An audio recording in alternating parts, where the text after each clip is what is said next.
The story goes that Chen Yunqi was a native of Yiling in Hubei province, the son of a scholar.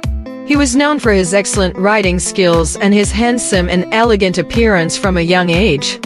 Even when he was a child, a fortune teller predicted that he would one day marry a female Taoist priest. Chen Yunqi's parents took this as a mere joke. However, as Chen Yunqi grew older, despite various marriage proposals, he couldn't find a suitable match. Chen Yunqi's mother, Lady Zhang, was from Huanggang. One day, Chen Yunqi went to visit his maternal grandmother for some matters. While in Huanggang, he heard rumors about the four beauties of Huangzhou, a reference to the exceptionally beautiful female Taoist priests of Elzuan, an abbey nearby. Elzuan was only a dozen miles away from Lady Zhang's village. Chen Yunqi decided to secretly visit the abbey to satisfy his curiosity. Upon arriving, he knocked on the door, and indeed, 3 or 4 female Taoist priests came out to greet him, all of them neat and attractive. Among them was the youngest, a peerless beauty named Yunqi, whose appearance was unmatched. Chen Yunqi was captivated and couldn't take his eyes off her. Yunqi, however, averted her gaze, her hand resting against her cheek. The other female priests went to prepare tea and fetch tea bowls. Chen Yunqi took this opportunity to ask Yunqi her name. She replied, "Yunqi, my surname is Chen." Chen Yunqi playfully remarked, "How coincidental. My surname is also Pan." Blushing, Yunqi lowered her head and remained silent before getting up and leaving. Shortly after, the female Taoist priests returned with tea and fruit. They introduced themselves by name: Bai Yunshin in her 30s, Chen Yunqi in her 20s, and Liang Yundong around 24, who was Yunqi's junior. However, Chen Yunqi did not reappear. Feeling disappointed, Chen Yunqi asked where Yunqi had gone.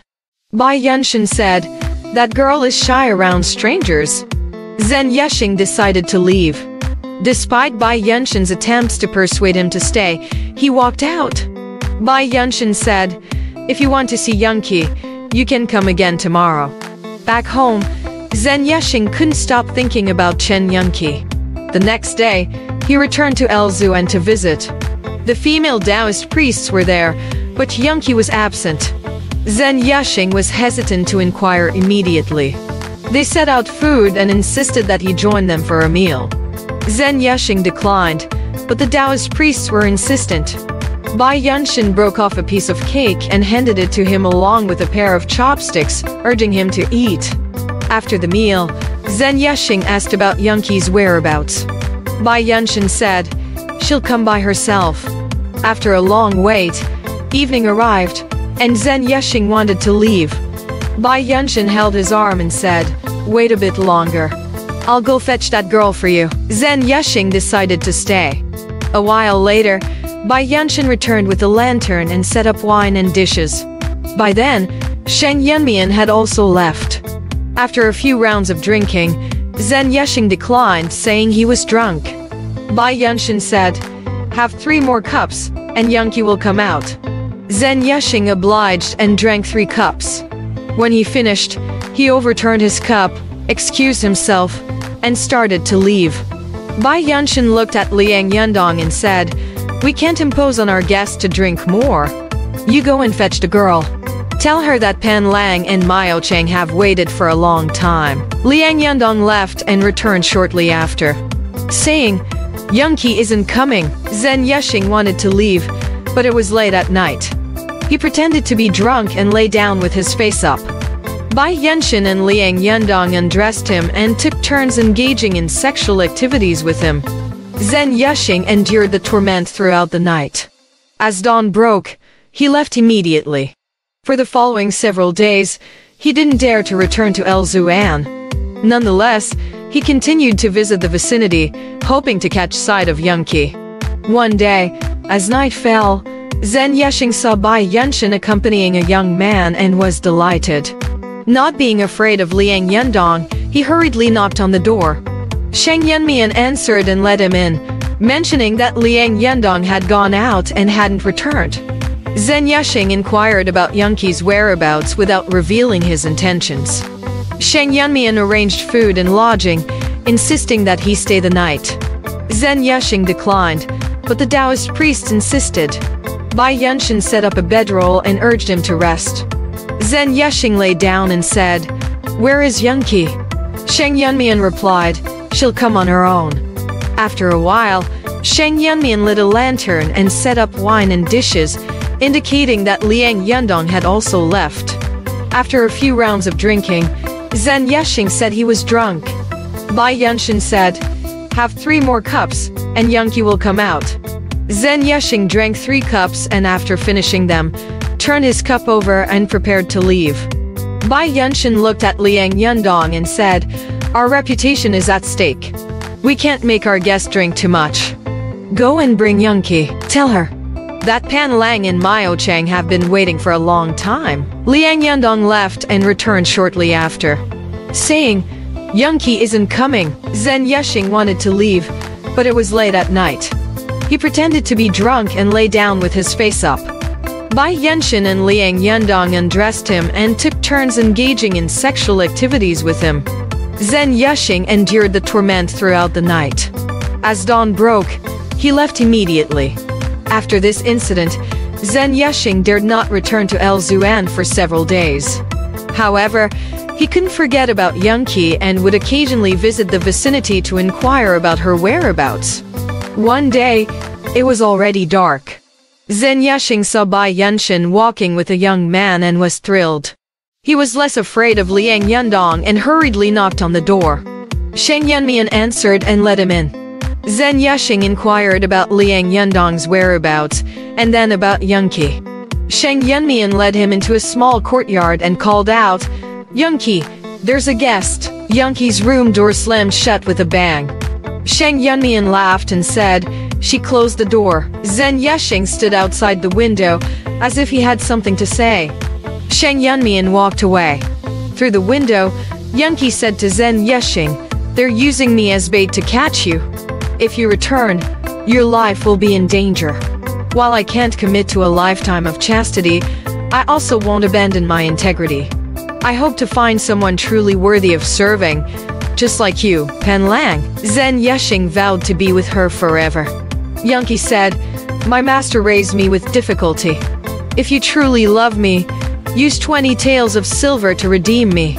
I'll wait for you for 3 years. If you hope for secret meetings and affairs, that's absolutely impossible." Chen Yunqi agreed. He wanted to pour out his feelings, but Chen Yunqi returned. Chen Yunqi had to leave with her, bidding Yunqi farewell.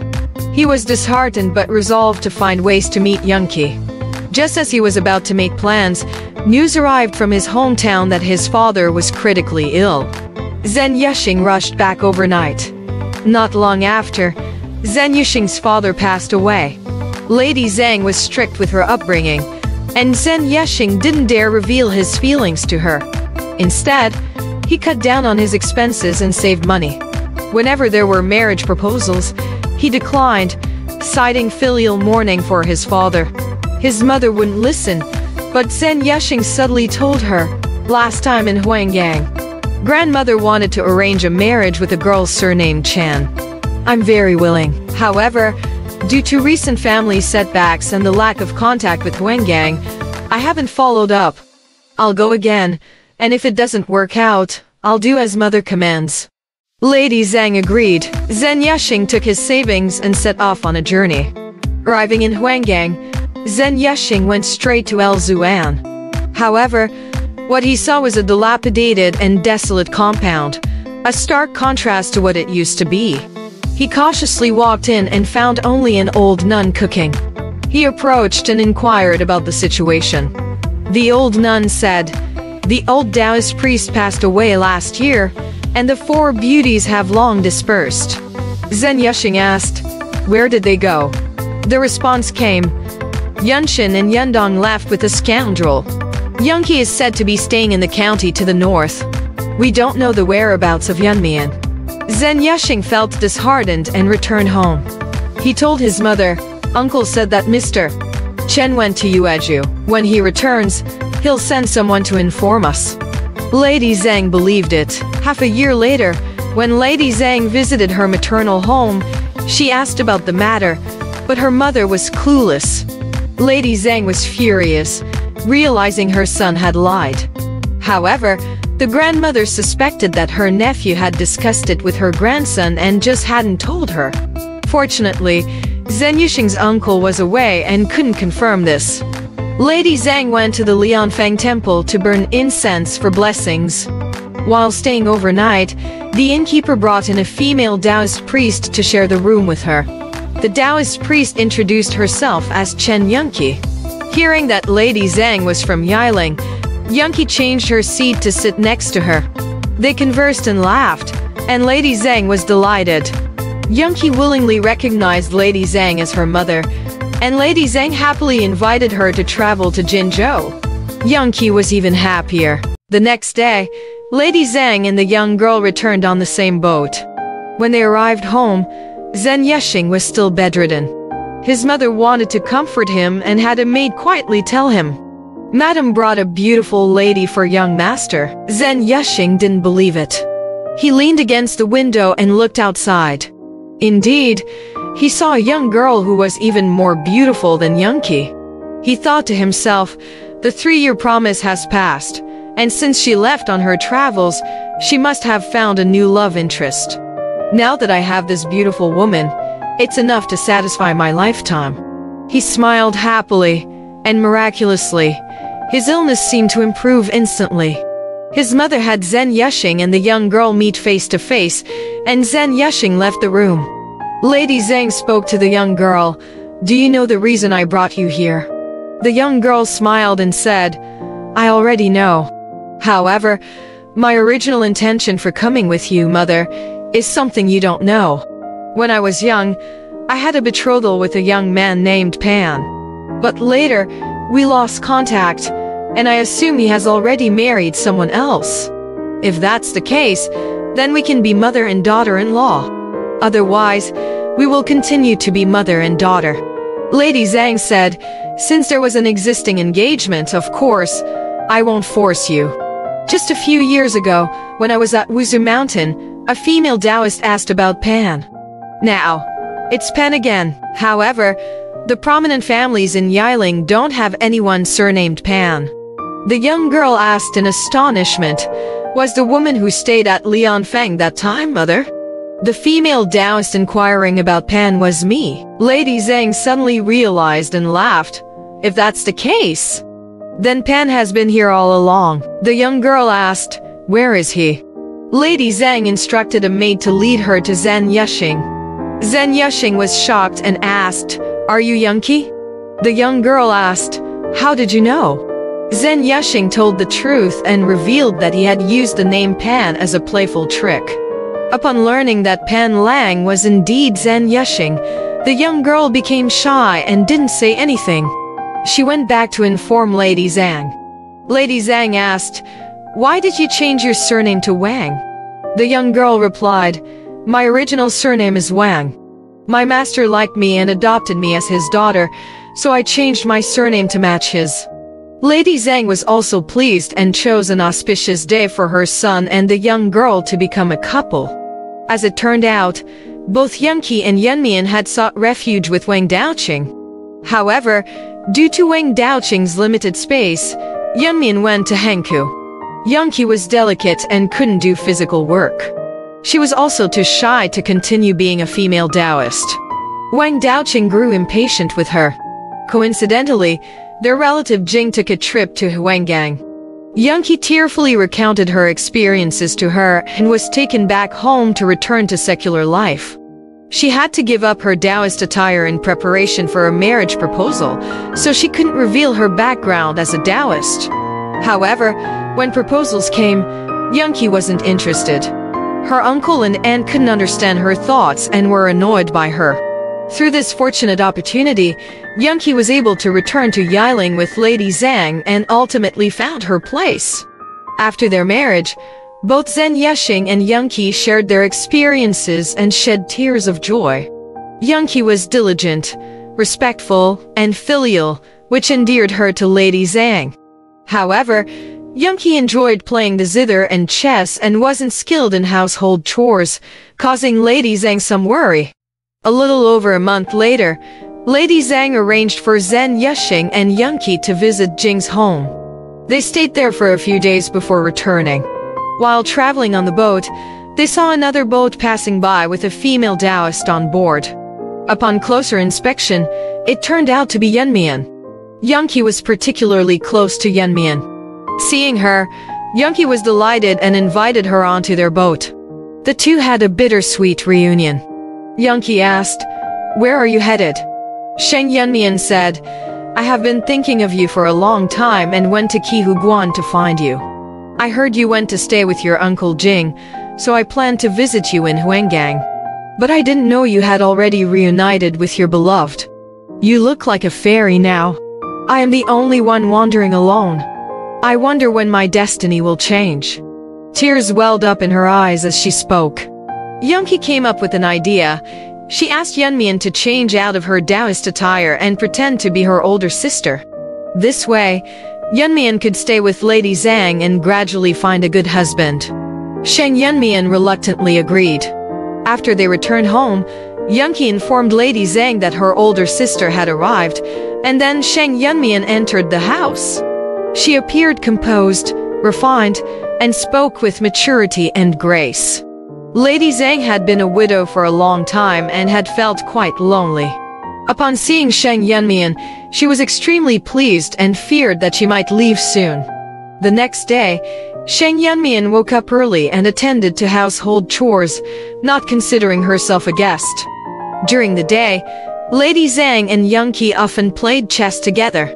In the evenings, they would light lamps and enjoy tea, listening to the two daughters-in-law playing the zither. They would stay up late. Lady Zhang often said to others, "When my husband was alive, I didn't experience such happiness." Yunmian managed the accounts and finances, and after each record was done, she would report to Lady Zhang. Lady Zhang, suspicious, said, "Both of you sisters claim to have grown up as orphans. So, who taught you how to keep accounts and play the zither?" Yunmian honestly revealed her background as a Taoist. Lady Zhang chuckled and said, "Initially, I didn't want my son to marry a female Taoist. And now I've ended up with two of them." Suddenly remembering the fortune-telling from her son's childhood, Lady Zhang began to believe in fate and that destiny was hard to escape. Later, Zhen Yuxing took another round of examinations but still didn't pass. Lady Zhang said, "Though our family isn't wealthy, we still have around 300 acres of farmland. Thanks to Yunmian managing things, our life is improving. You, my son, just stay by my side, enjoy the company of your two wives, and don't seek wealth and prosperity." Zhen Yuxing agreed. Eventually, Yunmian gave birth to a son and a daughter, while Yunqi had 3 sons and a daughter. When Lady Zhang was in her 80s, she passed away. By this time, her grandchildren were all successful scholars, with the eldest grandson being Yunqi's child who had already passed the imperial examination. Alright, this story has come to an end. If you liked it, please give it a thumbs up. Thank you.